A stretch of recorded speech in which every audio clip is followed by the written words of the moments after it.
Assalamualaikum warahmatullahi wabarakatuh. Perkenalkan, nama saya Abdal Hidayat, Prodi Pendidikan Teknik Elektro, kelas 02. Saya akan mempresentasikan sejarah profesi keguruan. Baiklah, saya akan mempresentasikan tentang sejarah profesi guruan. Istilah profesi dalam kehidupan sehari-hari digunakan untuk menunjukkan tentang pekerjaan seseorang. Seseorang yang bekerja sebagai dokter dikatakan profesinya sebagai dokter, dan orang yang pekerjaannya mengajar di sekolah dikatakan profesinya sebagai guru. Bahkan ada orang yang mengatakan bahwa profesinya sebagai tukang batu, tukang parkir, pengamen, penyanyi, pedagang, dan sebagainya. Jadi istilah profesi dalam konteks ini sama artinya dengan pekerjaan atau tugas yang dilakukan untuk seorang dalam kehidupan sehari-hari. Kata profesional berasal dari kata sifat yang berarti pencaharian dan sebagai kata benda yang berarti orang yang memiliki keahlian. Dengan kata lain, pekerjaan yang bersifat profesional adalah pekerjaan yang hanya dapat dilakukan oleh mereka yang khusus dipersiapkan untuk itu, dan bukan pekerjaan yang dilakukan oleh mereka yang karena tidak dapat memperoleh pekerjaan lain. Menurut Ornstein dan Levin tahun 1984 bahwa suatu pekerjaan atau jabatan dapat disebut profesi bila pekerjaan atau jabatan itu dilakukan dengan 1. Melayani masyarakat merupakan karir yang akan dilakukan sepanjang hayat, tidak berganti-ganti pekerjaan. 2. Memerlukan bidang ilmu dan keterampilan tertentu di luar jangkauan layak ramai, tidak setiap orang melakukannya. 3. Menggunakan hasil penelitian dan aplikasi dari teori praktik. Teori baru dikembangkan dari hasil penelitian. 4. Memerlukan pelatihan khusus dengan waktu yang panjang. 5. Terkendali berdasarkan lisensi baku dan mempunyai persyaratan masuk.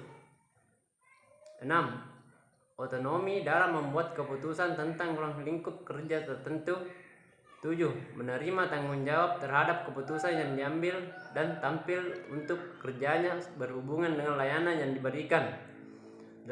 Mempunyai komitmen terhadap jabatan dan klien dengan penekan terhadap layanan yang akan diberikan. Sejarah perkembangan profesi keguruan atau kependidikan. Perkembangan profesi keguruan kita bahwa pada mulanya guru-guru Indonesia diangkat dari orang yang tidak berpendidikan khusus untuk memangku jabatan guru. Dalam bukunya Sejarah Pendidikan Indonesia, Nasution 1987, sejarah jelas melukiskan perkembangan guru di Indonesia khusus yang ditambah dengan orang yang lulus dari sekolah guru Kweksul yang pertama kali didirikan di Solo tahun 1852. Karena mendesaknya keperluan guru, maka pemerintah Hindia Belanda mengangkat 5 macam guru, yaitu 1. Guru lulusan sekolah, guru yang dianggap sebagai guru yang berwenang penuh. 2. Guru yang bukan sekolah guru, tetapi lulus ujian yang diadakan untuk menjadi guru. 3. Guru bantu, yakni lulus ujian guru bantu. 4. Guru yang dimagangkan kepada seorang guru senior yang merupakan calon guru. 5. Guru yang diangkat karena keadaan yang sangat mendesak yang berasal dari warga yang pernah mengecap pendidikannya. Walaupun jabatannya guru tidak harus disebut sebagai jabatan profesional penuh. 1. Mulai membaik. Di Indonesia telah ada Persatuan Guru Republik Indonesia atau PGRI yang mewadahi persatuan guru dan juga mempunyai perwakilan di DPR atau MPR. Dalam sejarah pendidikan guru Indonesia, guru pernah mempunyai status yang sangat tinggi di masyarakat, mempunyai wibawa yang sangat tinggi, dan dianggap sebagai orang yang serba tahu. Peranan guru saat ini tidak hanya mendidik anak di depan kelas, mendidik masyarakat, tempat masyarakat untuk bertanya, baik untuk memecahkan masalah pribadi maupun sosial. Namun wibawa guru mulai memudar sejalan dengan kemajuan zaman, perkembangan ilmu pengetahuan dan teknologi, dan keperluan guru yang meningkat tentang balas jasa. Menurut para ahli, profesionalisme menerkam kepada penguasaan ilmu pengetahuan atau kemampuan manajemen serta strategi menerapannya.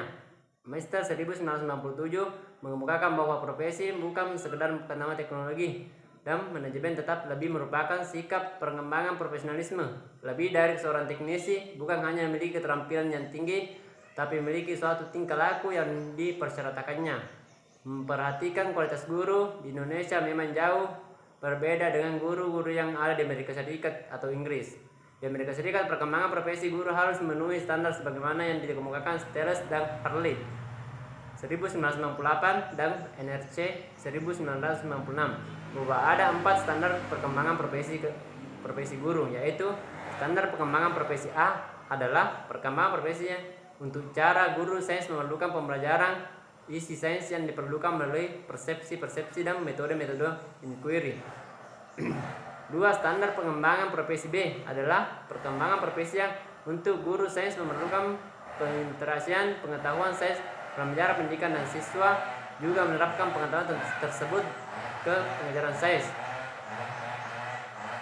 Pada guru yang efektif tidak hanya tahu sains, namun mereka juga tahu bagaimana mengerjakannya. Guru yang efektif dapat memahami bagaimana siswa mempelajari konsep yang penting, konsep apa yang mampu dipahami siswa pada tahap-tahap pengembangan profesi yang berbeda, dan pengalaman, contoh dan presentasi yang bisa membantu siswa mengajar.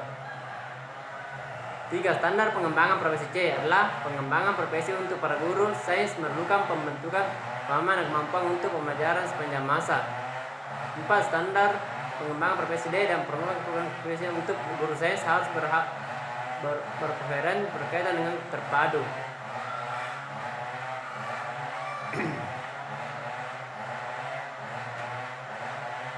Sebagaimana diuraikan dalam Jurnal Education Leadership 1993 dalam Supriyadi 1998, jelaskan bahwa untuk menjadi profesi guru, seorang guru dituntut untuk memiliki 5 hal. Yang pertama, guru mempunyai komitmen pada siswa yang berproses belajarnya. Yang kedua, guru menguasai secara mendalam bahkan mata pelajaran yang diajarkan serta cara mengajar kepada siswa. Yang ketiga, guru bertanggung jawab memantau hasil belajar siswa melalui berbagai cara evaluasi. Yang keempat, guru mampu berpikir sistematis tentang apa yang dilakukan dengan belajar dari pengalamannya. Yang kelima, guru seyangnya merupakan sebagian dari masyarakat belajar dan lingkungan profesinya.